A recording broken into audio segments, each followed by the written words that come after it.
بسم اللہ الرحمن الرحیم۔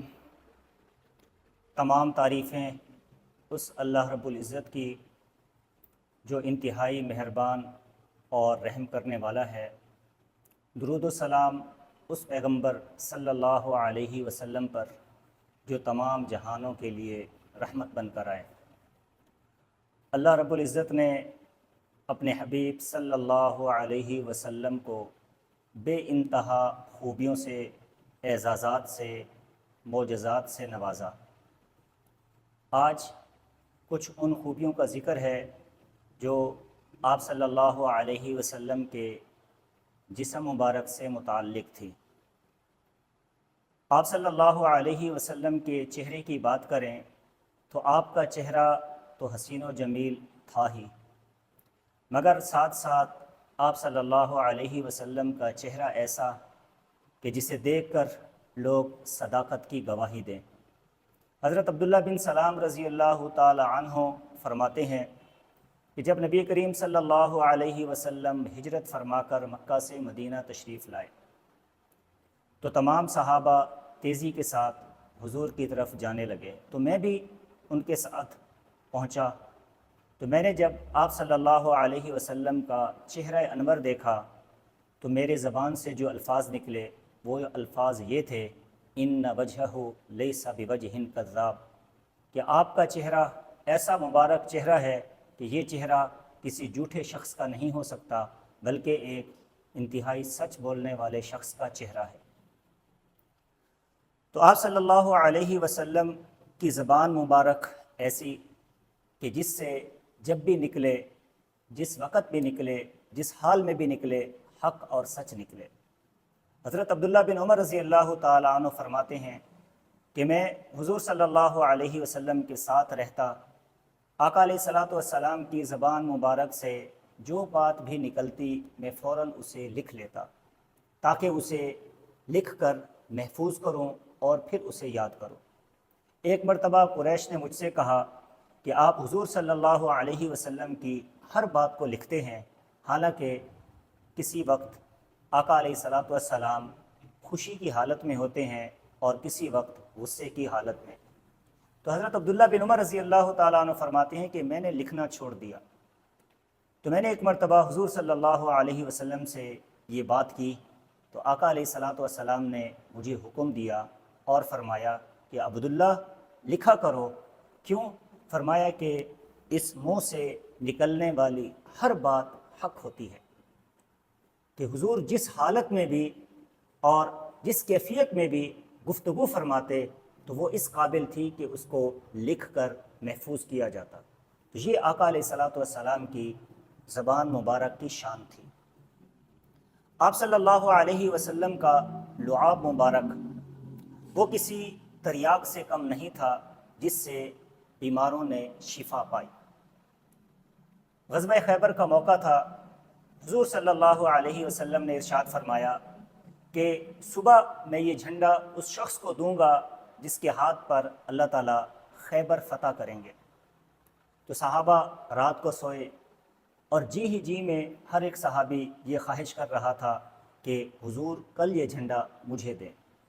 جب صبح ہوئی تو حضور صلی اللہ علیہ وسلم نے ارشاد فرمایا، این علی، علی کہاں ہے؟ تو صحابہ نے بتایا، یا رسول اللہ، علی کی آنکھیں دکھ رہی ہیں، علی سو رہے ہیں۔ حضور نے فرمایا، علی کو بلاؤ۔ حضرت علی رضی اللہ تعالیٰ عنہ آئے۔ حضور نے پوچھا، حضرت علی نے جواب دیا، یا رسول اللہ، میری آنکھوں میں تکلیف ہے۔ تو آقا علیہ الصلوۃ والسلام نے فبصق فی عینیہ فبرأ، حضور نے اپنی لعاب مبارک حضرت علی رضی اللہ تعالیٰ عنہ کی آنکھوں پر لگائی۔ حضرت علی رضی اللہ تعالیٰ عنہ فرماتے ہیں کہ مجھے ایسا محسوس ہو رہا تھا کہ جیسے میری آنکھ میں تکلیف تھی ہی نہیں۔ یہ شان تھی میرے نبی کی لعاب مبارک کی۔ اور اگر بات کریں آپ صلی اللہ علیہ وسلم کے قلب اطہر کی تو آقا علیہ الصلوۃ والسلام خود آرام فرماتے، آپ کی آنکھیں سو جاتی لیکن آپ کا دل مبارک وہ جاگتا رہتا۔ حضرت عائشہ رضی اللہ تعالی عنہا روایت کرتی ہیں، حضور صلی اللہ علیہ وسلم نے ارشاد فرمایا کہ تنام عینانی، میری آنکھیں سو جاتی ہیں، ولا ینام قلبی، لیکن میرا دل جاگتا ہے، میرا دل نہیں سوتا۔ ایسا بھی ہوتا کہ حضور علیہ الصلاۃ والسلام آرام فرماتے اور پھر اٹھ کر نماز ادا کر لیتے۔ تو یہ شان اللہ تعالیٰ نے آپ صلی اللہ علیہ وسلم کو عطا فرمائی تھی۔ آقا علیہ الصلاۃ والسلام کا ہاتھ مبارک، اس میں بھی اللہ نے بڑی خصوصیات، صفات اور شفا رکھی تھی۔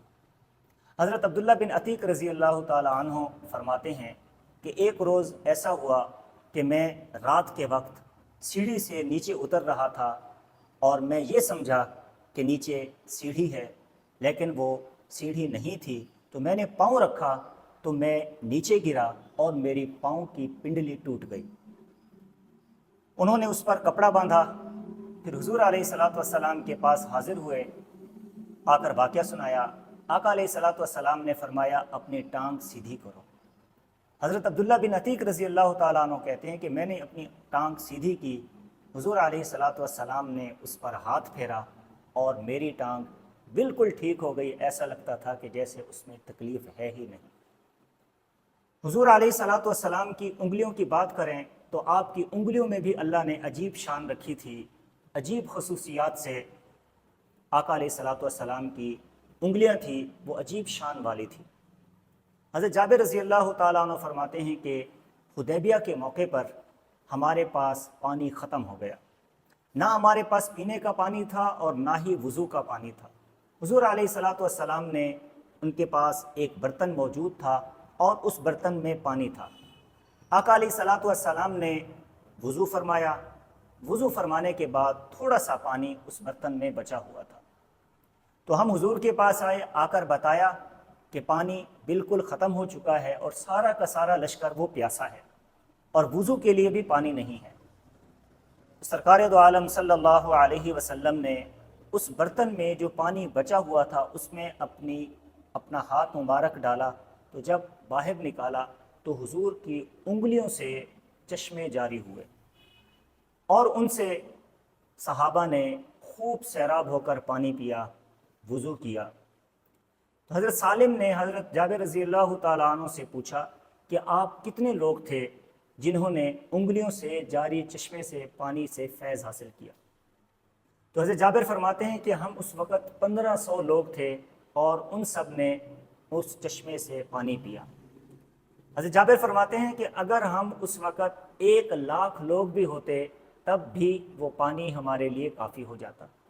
تو یہ شان رکھی تھی اللہ نے اپنے حبیب صلی اللہ علیہ وسلم کی انگلیوں میں۔ آپ صلی اللہ علیہ وسلم کے پاؤں مبارک کی بھی عجیب شان تھی۔ ایک مرتبہ سرکار دو عالم صلی اللہ علیہ وسلم احد پہاڑ پر چڑھے، آپ کے ساتھ آپ کے رفیق سفر، یار غار، یار مزار حضرت ابو بکر صدیق رضی اللہ تعالی عنہ، اور دوسرے حضرت عمر رضی اللہ تعالی عنہ، اور تیسرے حضرت عثمان رضی اللہ تعالی عنہ، یہ تینوں حضرات حضور کے ساتھ موجود تھے۔ جب حضور احد پر چڑھے تو پہاڑ ہلنے لگا، تو سرکار دو عالم صلی اللہ علیہ وسلم نے اپنا پاؤں مبارک پہاڑ پر لگایا اور پہاڑ سے فرمایا، اے پہاڑ رک جا، تجھے معلوم نہیں ہے تیرے اوپر ایک نبی، ایک صدیق اور 2 شہید موجود ہیں۔ گویا کہ حضور علیہ الصلاۃ والسلام نے اپنی زبان مبارک سے حضرت ابو بکر کو صدیق بھی کہا، حضرت عمر اور حضرت عثمان رضی اللہ تعالی عنہما کی شہادت کی پیشین گوئی بھی کی، اور بعد میں بھی حقیقتاً ایسا ہوا کہ حضرت عمر بھی شہید ہوئے اور حضرت عثمان رضی اللہ تعالی عنہ بھی شہید ہوئے۔ تو یہ آپ کے پاؤں کی شان تھی کہ آپ کے پاؤں مارنے سے احد پہاڑ بھی رک گیا، تھم گیا۔ اگر بات کریں آقا علیہ الصلاۃ والسلام کے جسم مبارک کی، تو آپ صلی اللہ علیہ وسلم کا جسم مبارک ایسا تھا کہ جو زمین کو اللہ نے آپ کے جسم کو محفوظ رکھا کہ آپ کے دنیا سے پردہ فرمانے کے بعد بھی آپ کا جسم بالکل محفوظ اور تر و تازہ ہے۔ ایک مرتبہ آقا علیہ الصلاۃ والسلام نے صحابہ سے فرمایا کہ جمعے کے دن کثرت سے درود پڑھا کرو، اور یہ درود مجھ تک پہنچایا جاتا ہے۔ تو صحابہ نے سوال کیا، یا رسول اللہ، کیا اس وقت بھی آپ تک پہنچایا جائے گا جب آپ اس دنیا سے پردہ فرما جائیں گے؟ اللہ کے حبیب صلی اللہ علیہ وسلم نے ارشاد فرمایا، ان اللہ عز وجل حرم علی الارض ان تأکل اجساد الانبیاء، کہ بے شک اللہ عز وجل نے حرام قرار دیا ہے زمین پر کہ وہ انبیاء کے جسموں کو کھائے۔ تو یہ بھی آپ صلی اللہ علیہ وسلم اور دیگر تمام انبیاء کے جسموں کی خصوصیت ہے کہ وہ محفوظ ہیں اپنی قبور کے اندر، اور وہ تر و تازہ ہیں۔ آقا علیہ الصلوۃ والسلام کا جسم سے نکلنے والا پسینہ مبارک، وہ پسینہ مبارک ایسا تھا کہ جو معطر تھا، جسے صحابہ کرام رضوان اللہ تعالی علیہم اجمعین بطور خوشبو کے استعمال کرتے۔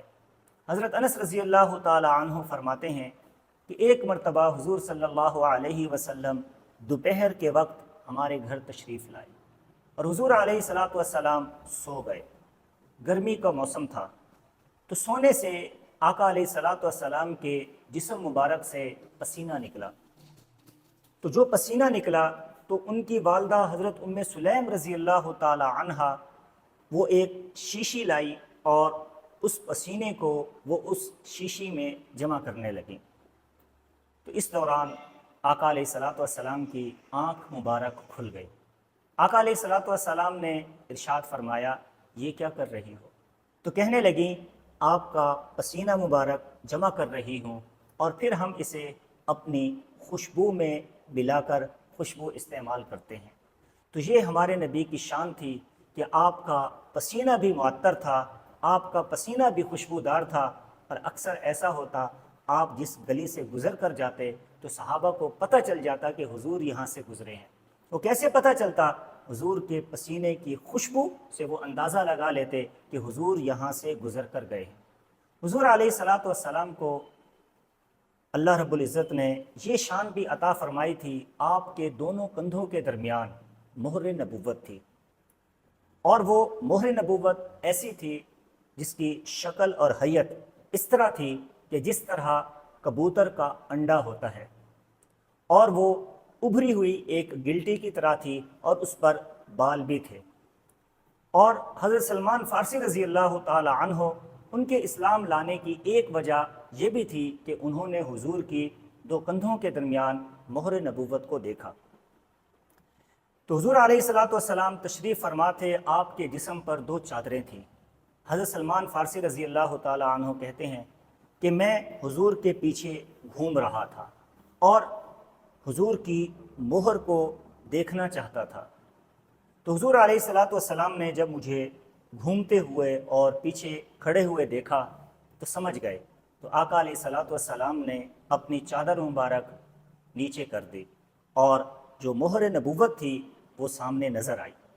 حضرت سلمان فارسی رضی اللہ تعالی عنہ نے جیسے ہی آپ کی مہر نبوت کو دیکھا تو فوراً اس کو چومنے لگا اور اس کو بوسہ دیا، آنکھوں سے آنسو جاری ہو گئے، اور وہ حضور علیہ الصلوۃ والسلام پر ایمان لایا، کلمہ پڑھا اور مسلمان ہو گیا۔